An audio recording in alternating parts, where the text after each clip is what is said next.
En las últimas décadas del siglo XIX, la frontera estadounidense no era tanto un lugar geográfico como un estado del ser. Era un estado de aislamiento, de silencio profundo y escasez constante, un mundo en el que promesas y realidades se separaban por vastos espacios vacíos.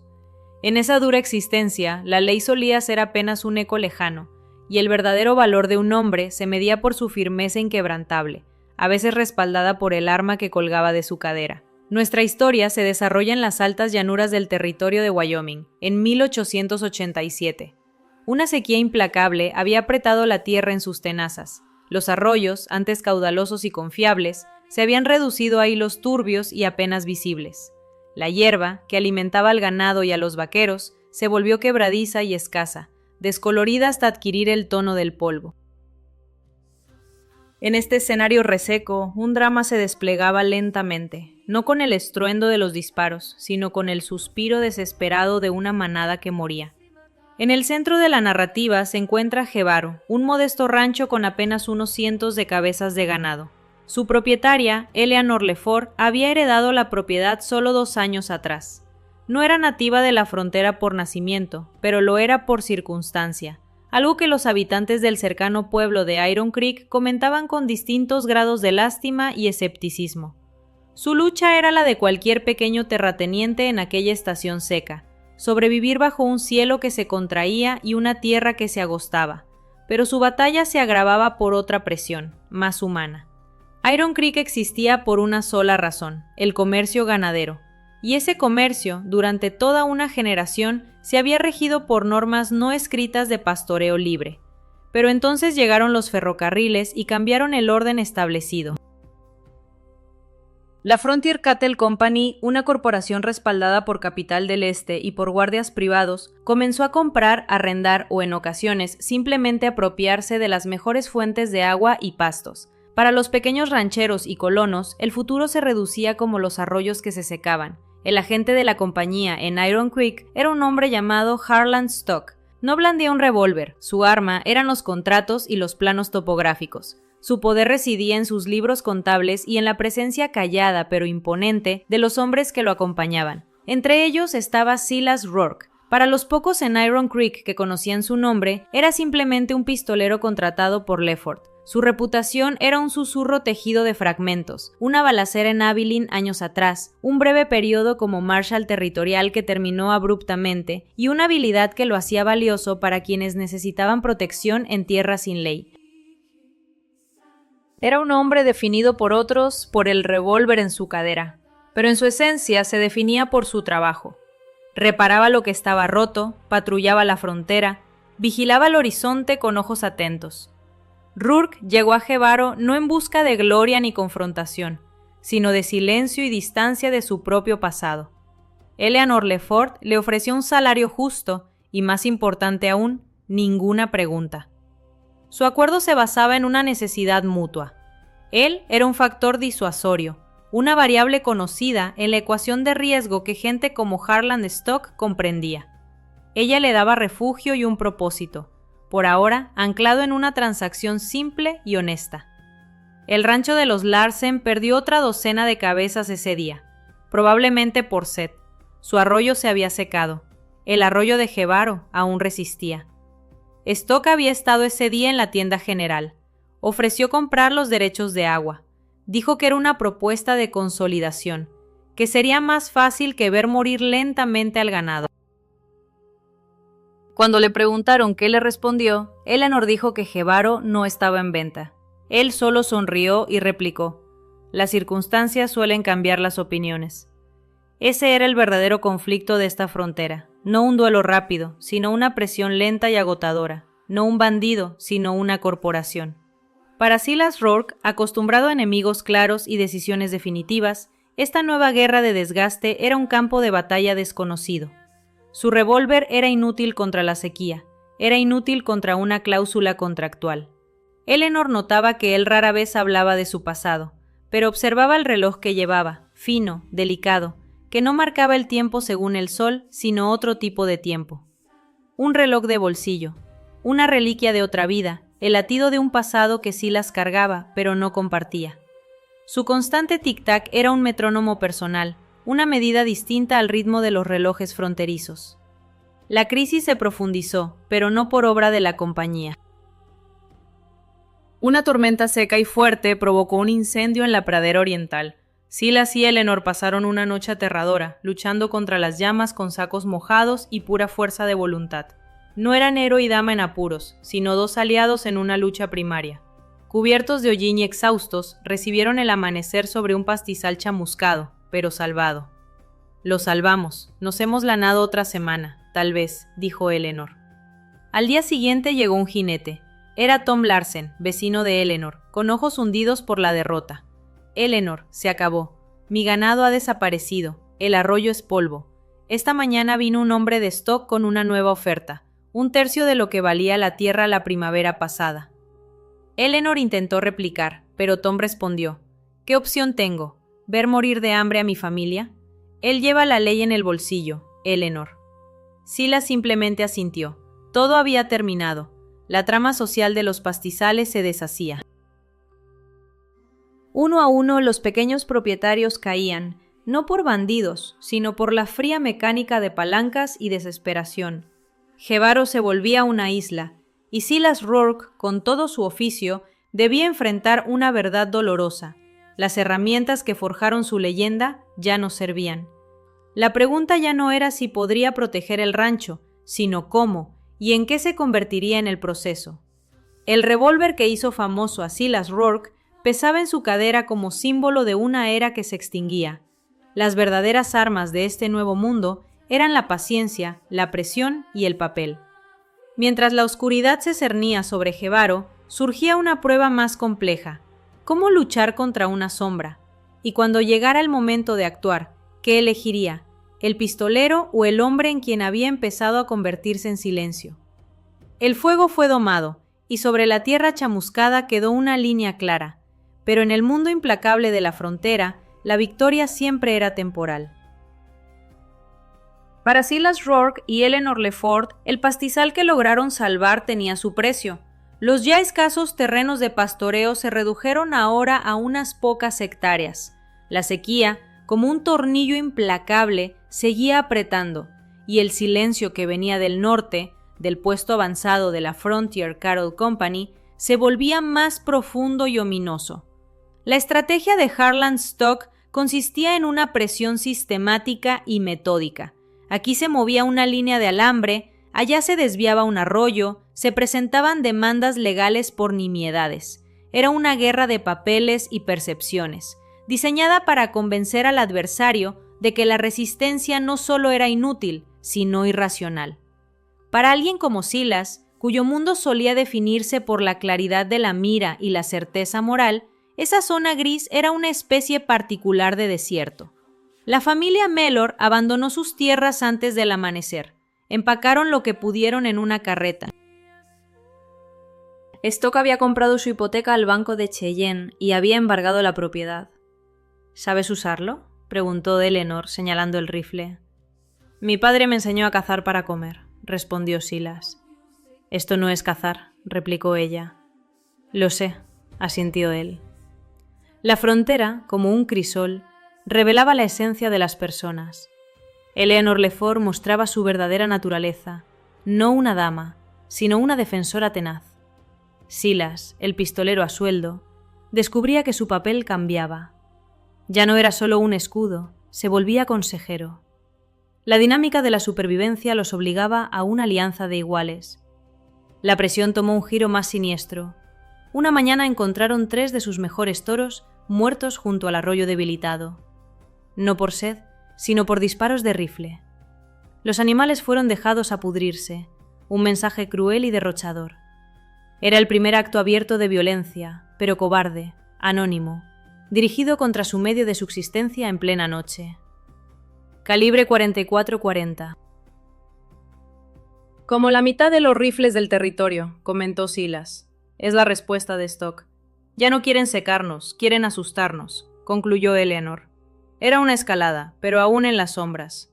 «Matar a un hombre es una cosa, eso es simplemente maldad», dijo Silas, comprendiendo la gravedad del asunto. Esa noche, mientras montaba guardia, Silas sacó su reloj de bolsillo plateado. A la luz de la luna, por fin lo abrió. Dentro de la tapa no había un retrato, sino un pequeño pergamino oficial cuidadosamente doblado, la estrella de Marshall de los Estados Unidos, sus puntas desgastadas por el uso. Frente a ella, una fotografía desvaída de una joven de mirada dulce, imagen gastada por el tiempo y las caricias. El reloj marcaba otro tiempo, medía la distancia entre una vida pasada, dedicada a un juramento, y un presente entregado a una lealtad mercenaria. La estrella representaba un juramento al sistema legal. La mujer, un recuerdo del futuro que la violencia le había arrebatado.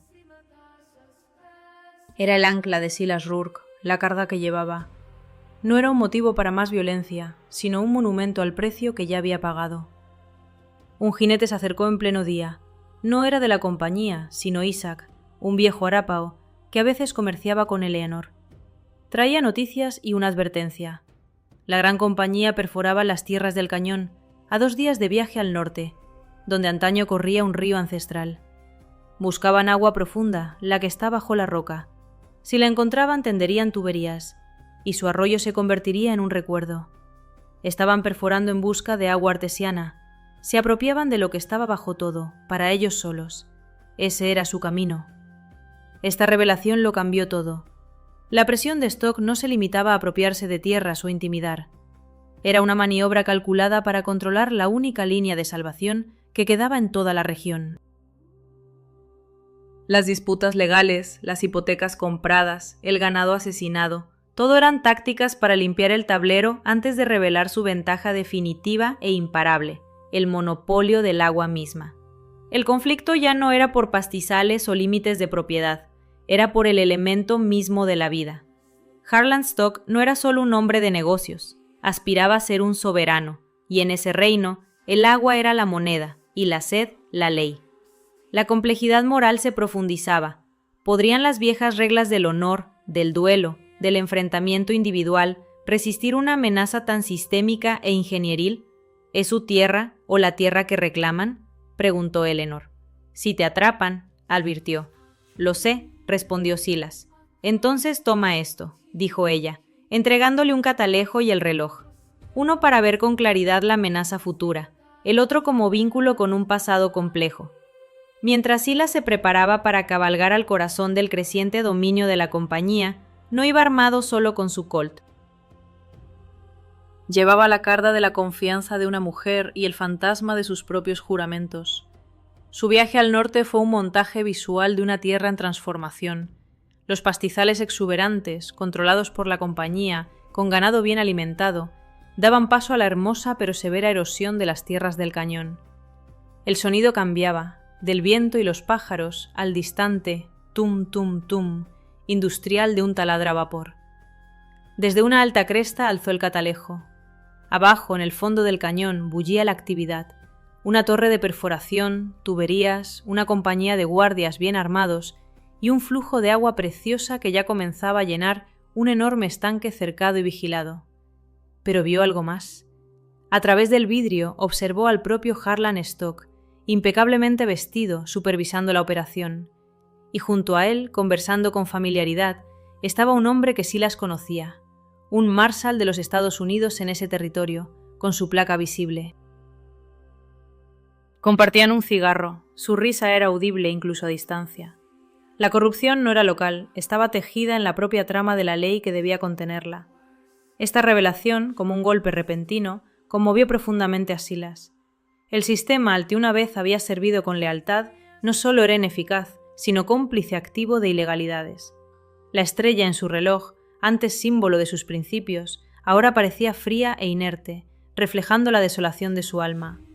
La posición moral elevada que alguna vez ocupó, la de defensor de la ley frente al caos, se había evaporado en el calor implacable del desierto. No se sentía solo un extraño, sino un modelo obsoleto, incapaz de encajar en la cruda realidad del Nuevo Oeste, donde todo lo decidían el taladro, el libro de contabilidad y la placa comprada. Silas, forzado a regresar, enfrentó un camino plagado de peligros. Una patrulla vigilante de la compañía, peinando el terreno, notó el polvo levantado por su paso. Se desató una persecución, no una batalla dramática con balacera, sino una carrera agotadora y desesperada por un terreno accidentado. Una bala alcanzó a su caballo, que cayó pesadamente, arrojándolo a una quebrada. Sobrevivió por milagro, pero su tobillo quedó gravemente torcido. Sus provisiones se perdieron con el caballo muerto y debía recorrer a pie las 30 millas hasta Jebaro, sabiendo que la compañía ya conocía su presencia. Cojeando, impulsado por el dolor y una determinación sombría, Silas fue reducido a su estado más primario, un hombre desesperado por superar el horizonte. Sobrevivía con pragmatismo, alimentándose de la pulpa de cactus y bebiendo con cuidado de su cantimplora. El reloj volvió a ser una herramienta simple, contando las horas hasta el ocaso, marcando su propia resistencia. El pistolero había desaparecido, borrado por las millas y las heridas. Solo quedaba el núcleo obstinado del superviviente.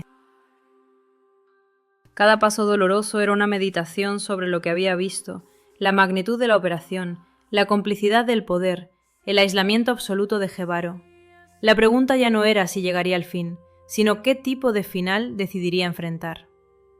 4 días después, al amanecer, una figura a caballo emergió de la niebla junto al arroyo. Era Eleanor, con un Winchester cruzado sobre la silla, el rostro marcado por el miedo y una esperanza implacable. No había esperado pasivamente, había salido a buscarlo. En ese instante, la última barrera frágil entre empleado y compañero se disolvió. Ella arriesgaba para traerlo de vuelta. Él traía una verdad aterradora. Sus destinos estaban ahora inextricablemente unidos, no por un contrato, sino por un testimonio compartido y una vulnerabilidad común. No solo nos secarán, Eleanor, se apoderarán de todo el territorio y la ley los cubre. Entonces, esto es todo. Huir. Tal vez. O tal vez dejemos de luchar como ellos esperan, dijo Silas. La decisión estaba tomada, aunque su forma aún no era clara. Silas Rourke, al enfrentar el corazón del nuevo enemigo, comprendió la inutilidad de sus viejos métodos. El enfrentamiento final no sería un duelo al mediodía, sería algo completamente distinto. La apuesta no serían balas, sino la esencia misma de lo que la compañía intentaba controlar, la naturaleza de la tierra y la voluntad desesperada de quienes la amaban. La pregunta que flotaba en el aire, espesa como el polvo, era sencilla y aterradora. ¿Qué hace un pistolero cuando, por fin, abandona irrevocablemente su revólver? En el silencioso corazón de la crisis había nacido un plan, no de confrontación, sino de superioridad. Silas, un hombre de acción directa, ahora pensaba como un general de guerrilla. Veía la fuerza del enemigo, sus máquinas, su control sobre las aguas profundas. Pero en ese cañón también percibía su vulnerabilidad, la propia tierra. ¿Estás seguro de la geología? Lo que describió Isaac, ¿es el antiguo cauce de un río? El agua que usan está bajo una presión inmensa, contenida por una capa de pizarra aquí. Por eso logran esa presión, pero esa presión puede redirigirse. ¿Hablas de sabotaje? Dinamita. Hablo de un deslizamiento. Sellar su pozo no con una bala, sino con una montaña. Cortar la fuente, su estanque se convertirá en un charco. Su ventaja desaparecerá, y el agua, nuestra agua, el acuífero ancestral, volverá lentamente a alimentar nuestro arroyo. Es una vena profunda, presurizada, que ellos roban. Devolvemos a la tierra su secreto. Es un punto de inflexión moral, no destruir el agua, sino liberarla. No un acto de venganza, sino de restauración. El riesgo era inmenso, fracaso, muerte, la marca de terroristas en vez de defensores. La decisión los redefinió a ambos. Eleanor ya no solo defendía su propiedad, participaba en un acto de rebelión ecológica. Silas no empuñaba su revólver. Se preparaba para usar el conocimiento del terreno, la presión y las fallas geológicas que había acumulado en toda una vida de supervivencia en paisajes hostiles. Su arma sería la tierra, el precio, si fracasaban, sería todo. No te pido que luches contra sus guardias, te pido que seas una distracción, que corra el rumor de una rebelión de colonos en la pradera sur, desviar los patrullajes del cañón una noche, y después, ellos igual nos aplastarán.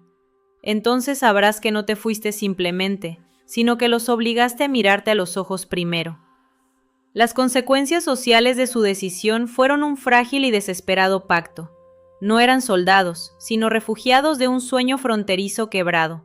Su lealtad era al instinto de supervivencia y a la fugaz oportunidad de escupirle en la cara al gigante que los aplastaba. Era un hilo tenue del que pendía toda una revolución. Llegó la noche de la operación, seca, ventosa, perfecta para propagar sonidos y tensar los nervios. Eleanor insistió en ir. Era la mejor tiradora y conocía los senderos traseros. Su relación los había forjado en una alianza definitiva, sellada por un propósito común. No había lugar para sentimentalismos, solo el ritmo sincronizado de sus movimientos y miradas que decían más que 1000 palabras. Él cargaba el dinamita, cuidadosamente envuelto, ella su rifle y el catalejo. Eran dos partes de un mismo organismo, reducidos a la mitad, avanzando hacia el corazón de la bestia. Este es el mejor momento que tendremos, cubre mi retirada. Si no he regresado cuando la luna toque ese borde, vete, no mires atrás. No era un ataque triunfal, sino un sacrificio que exigía una infiltración solitaria y técnicamente precisa.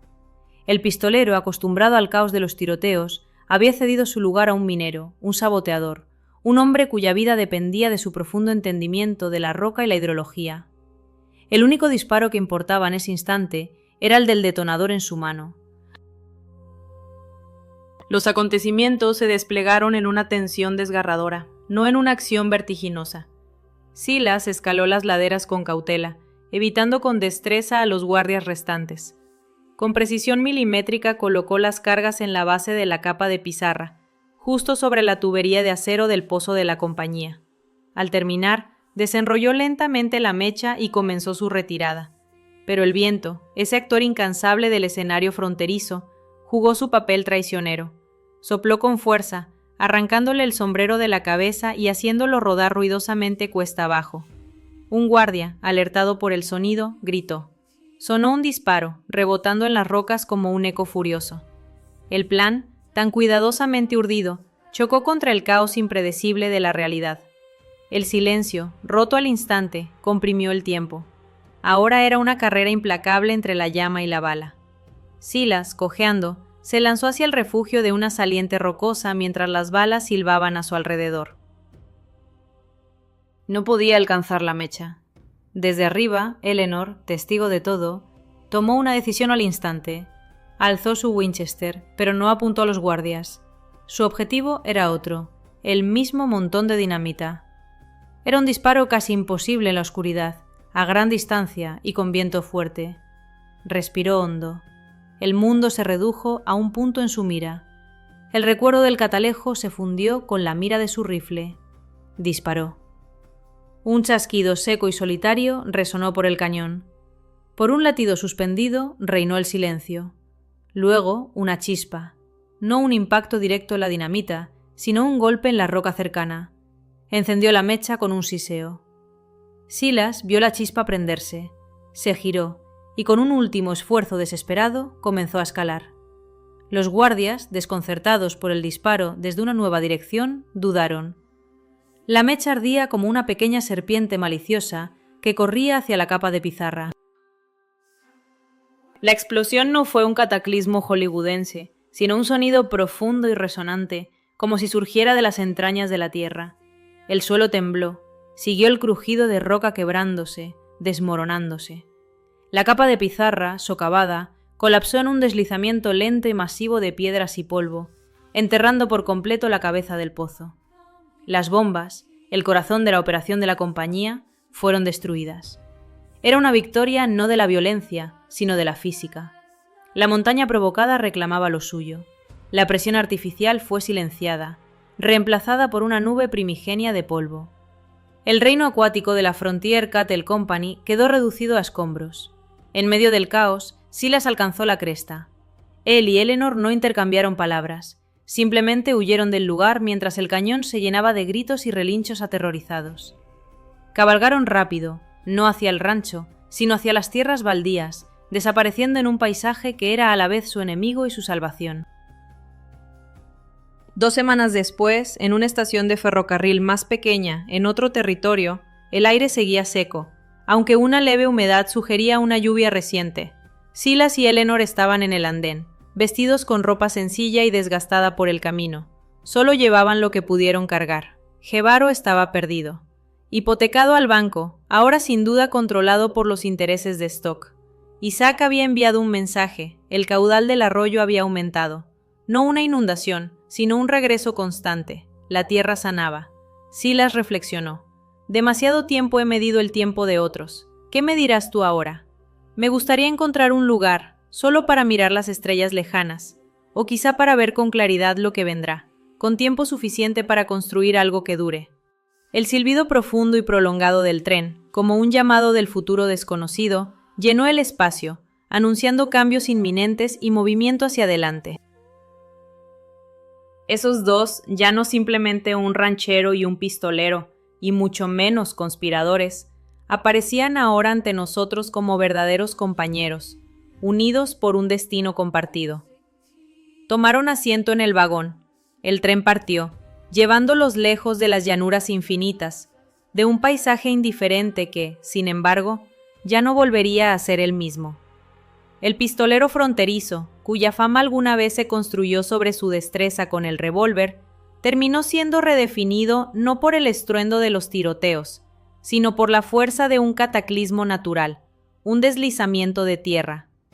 Silas Rourke, al elegir luchar por el equilibrio mismo de la tierra y renunciar al orgullo vano del hombre, forjó un legado completamente nuevo. No quedaría grabado en las páginas de los periódicos ni en novelas baratas de kiosco. Viviría en el susurro de los colonos, transmitido de boca en boca, la historia de aquella noche en que la montaña devoró el agua de la compañía, y en el ritmo tranquilo e incansable del arroyo que, contra todo pronóstico, seguía fluyendo. Su leyenda no terminó en gloria triunfal y en un silencioso reposo en un cementerio. Se disolvió en el viento, como el polvo de aquel cañón, para posarse en otro lugar y convertirse en la base de algo nuevo e inexplorado. La verdadera medida de un hombre en la frontera no era la rapidez de su disparo, sino la profundidad de su comprensión de la tierra, su conciencia de un mundo cambiante y su disposición a asumir un nuevo papel para proteger, aunque fuera solo una mínima porción de justicia, en una era empapada de injusticia.